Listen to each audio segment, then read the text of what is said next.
So, hi, my name is Siobhan. I am the founder of Strength and Om.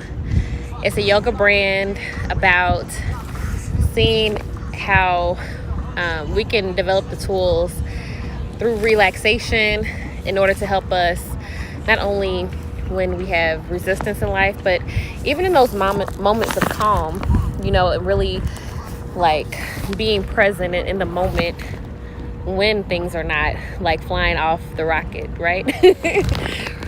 And so last night during the live convo, we were talking and there was a request to talk about feminine energy and how to see your power within that as a woman.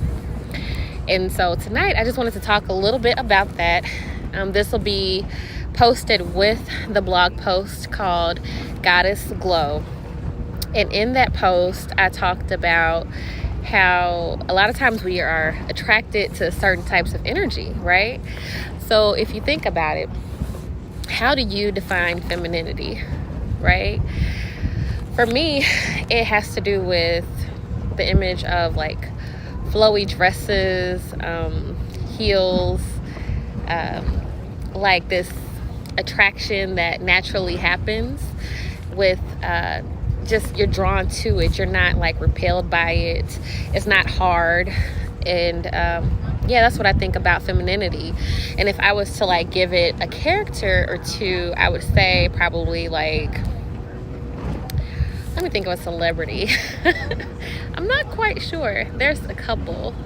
Who's graceful? Naomi Campbell exudes femininity, like feminine energy, even though she can operate in that masculine and be protective and defensive.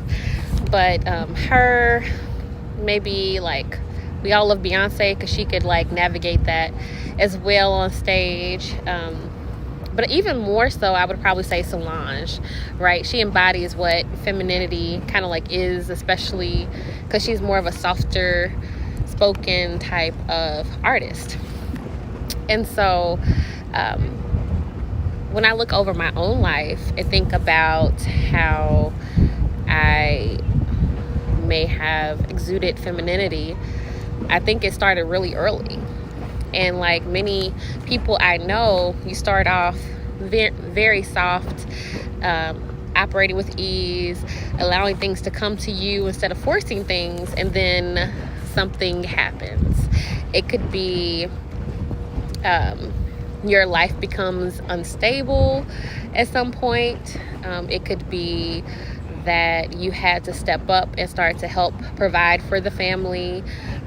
It could be that you had to help like raise your siblings. It could be a number of things that make us like harden up and feel like we have to press through to get the job done, right? And this even happens as an adult. So even if you went your whole life and you felt like carefree and that you were not obligated to do something like because of a harsh reality, I feel like it could happen as an adult, right? So there's like heartbreaks and different things, like a lost job opportunity, not getting into that school you wanted to get into, that can maybe harden your heart and even make you see things in a very practical way, right?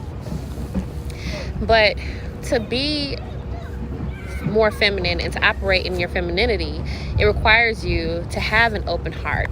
It requires you to have a sense of stability and even feeling the liberty to create, right? And in yoga, there's a certain pose called the goddess pose, and I cannot tell you for the life of me how to say it in Sanskrit, but that particular pose opens up like your root chakra, your sacral chakra, and your heart chakra.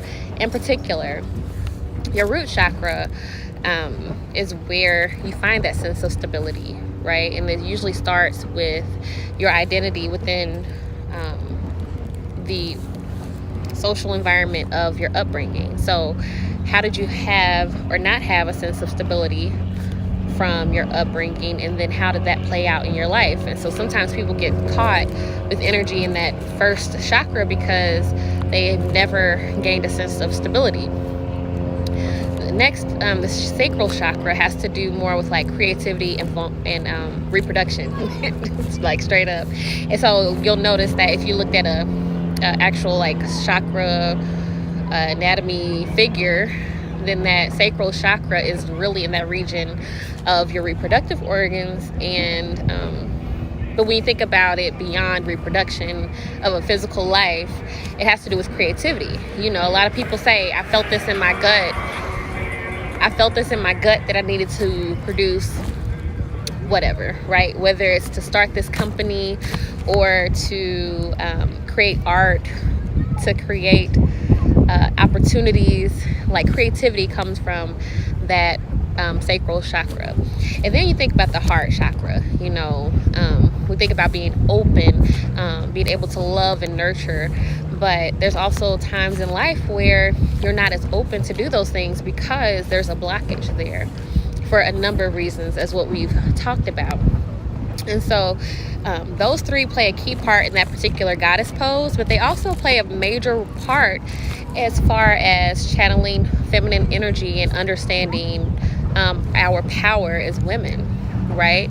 And so whether you're in relationship or not, you want to have a sense or feel as if that you're safe.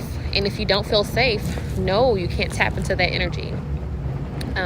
If you feel like you cannot create, if your womb is barren, right? And that could be a real physical issue, or just like one that's like figurative, like there's a blockage in creativity. If you don't have that, then you can't really channel that feminine energy. If you don't trust or operate from resentment, then your heart is not open.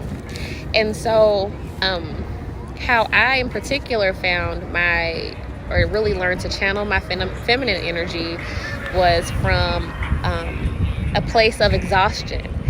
And so, you know, part of my story is that at different points I've had to work 2 to 3 jobs in order to help support my family or support myself, because I didn't have the assets to like not have to worry about finances, right? And so at different points I worked a lot, and like by working a lot I really channeled masculine energy. I had to protect myself, provide for myself, you know, I had to be responsible, and those are really masculine traits. But before I go further, women and men possess both.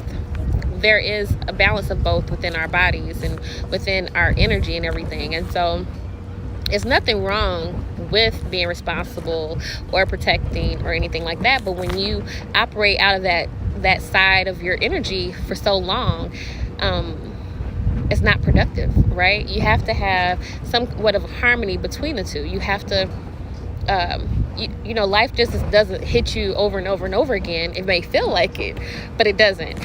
Instead, it's more so that, you know, if there's a test you're going through, then there's a period of rest. Test, then rest. Test, and then rest.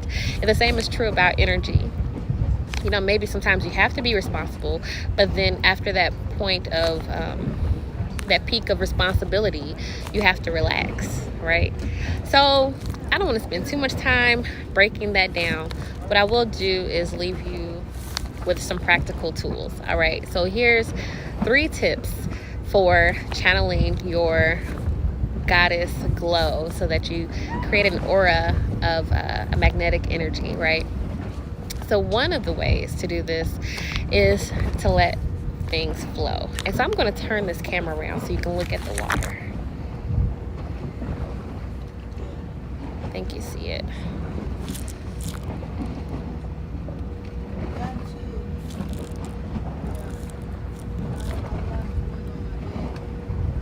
Okay, there we go.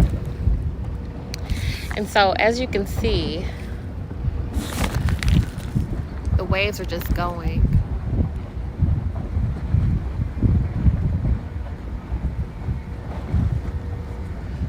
And so when you're going with the flow, there's no direction. You allow things to happen.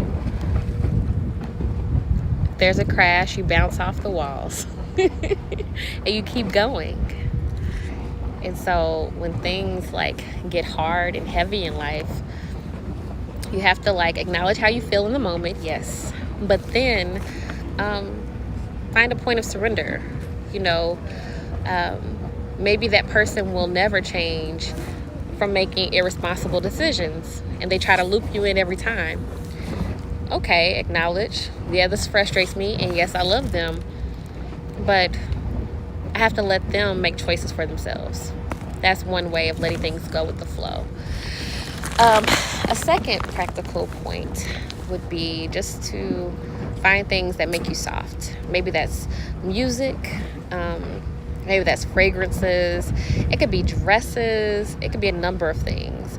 For me, it's like really embracing like summertime and allowing myself to wear dresses or shorts or things that really give me a sense, like a sensual feeling while walking, right?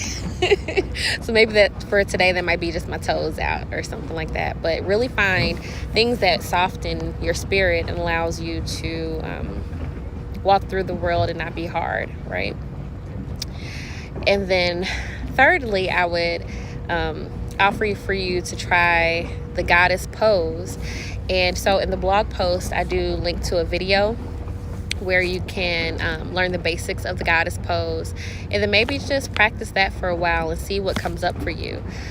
But I welcome you to try that out and to write a comment about how you felt after the practice. So hopefully you're more clear about like feminine and masculine energy, as well as some practical steps to channel your own inner goddess and to develop that glow.